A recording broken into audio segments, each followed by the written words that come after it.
Tap, tap, tapping. It's these hydraulic lifters. That's what we're about to talk about. Stay to the end of the video.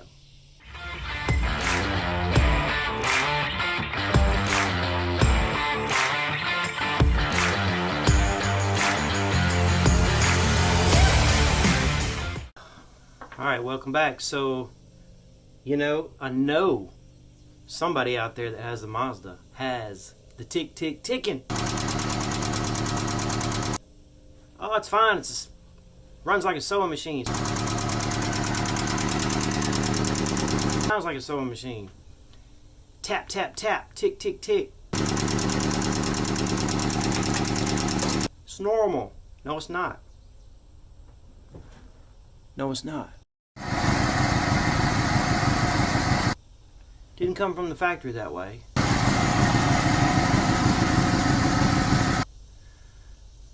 What you're hearing is neglected oil changes and stopped up hydraulic lifters.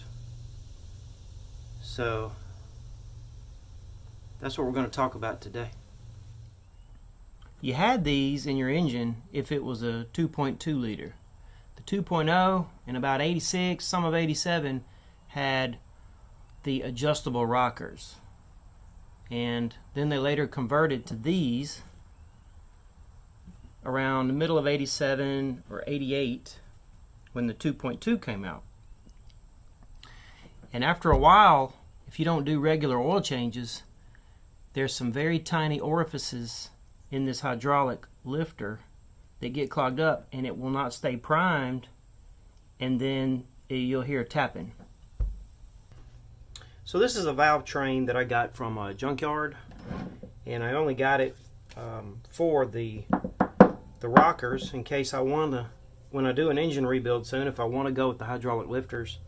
I got some pretty good ones. If I ever break one on my Mazda or whatever, I got some extra. But I'm going to use it today to show you guys what's going on here if your truck is ticking or tapping.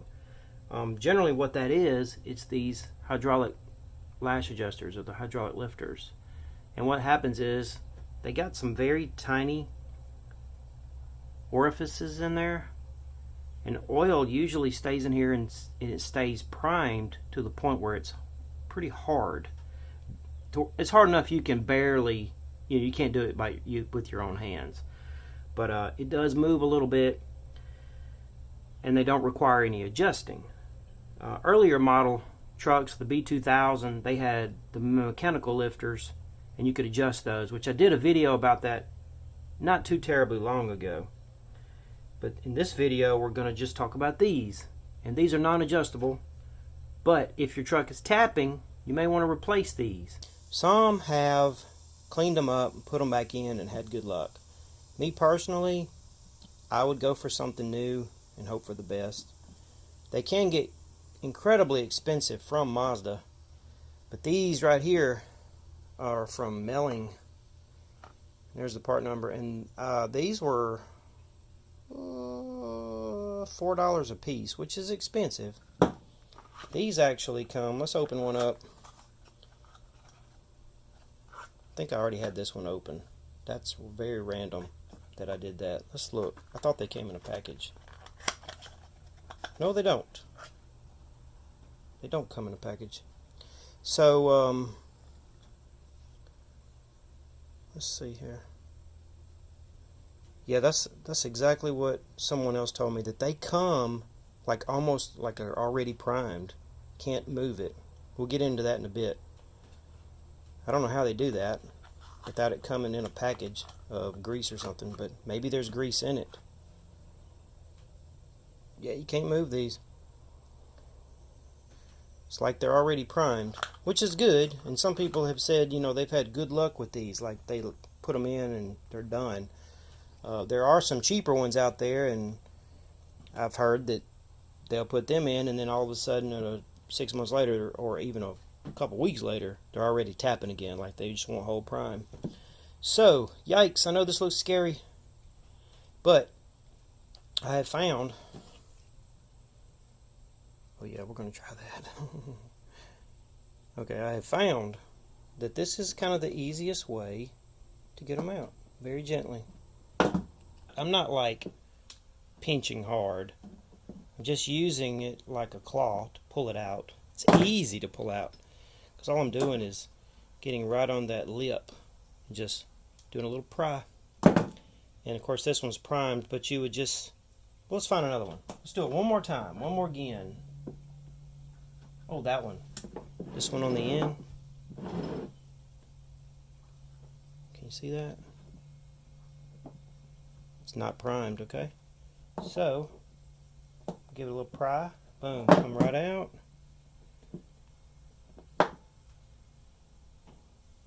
See here.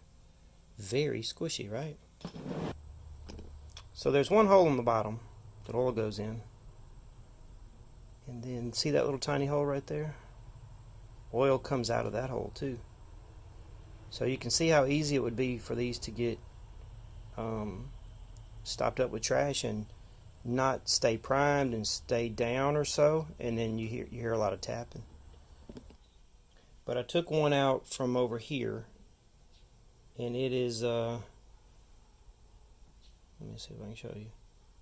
It's squishy, okay? You don't want to put these in if they're squishy. There's a chance they may not prime up, and this is actually not primed. You want it to be so hard, let's do it, that it doesn't move. Okay, let's see if we can get a pretty good video of this. Alright, so all we need is a pick. So this is one of your hydraulic lifters, and if you'll look, it's springy, it moves, okay? So what you want is for it not to move. That's when it's primed. So what we're going to do, I'm going to stick it in this oil, face, down, and in order to prime it really good, you're going to have to poke this small little BB as it's submerged in the oil, and some air will come out as you do it. You're priming it. It's like you're pushing air out and it's sucking oil in. You want to do it until there's no air bubbles left. So first,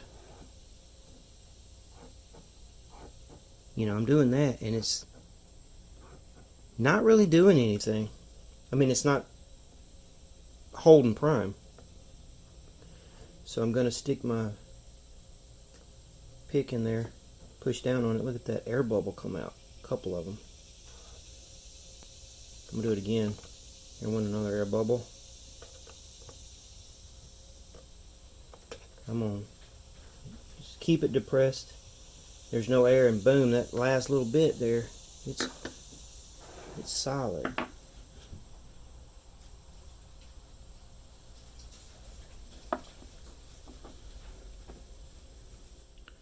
I can't move it.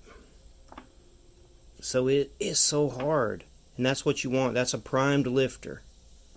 That one's ready to go. You can just put that back in your valve train and move on.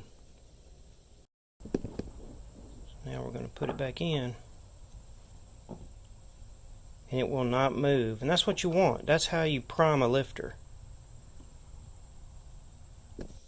A lot of them that you buy, you have to prime. These, I ran into these. I ordered these off recommendation. They said, well, we have a Facebook group, if you didn't know. That's where a lot of our discussion goes on. And in the Facebook group, we were like asking, hey, who has replaced some of these and how long did they last? Like, which ones are the best? Because you can get some on eBay, Rock Auto, from Mazda. They vary in prices. Everybody's price conscious. So which ones are going to last? I don't want to do this but once. And there's been several that said, just consider it as maintenance. Do them, every year or so. But to me, that's a lot. I just want to set it and forget it. And some have said, well, these are really good. They were like almost $5 a piece, and you got to have 8 of them. But they came already primed and ready to go. So anyways, I went ahead and took them, and I went ahead and primed them all anyway. Just made sure, no air.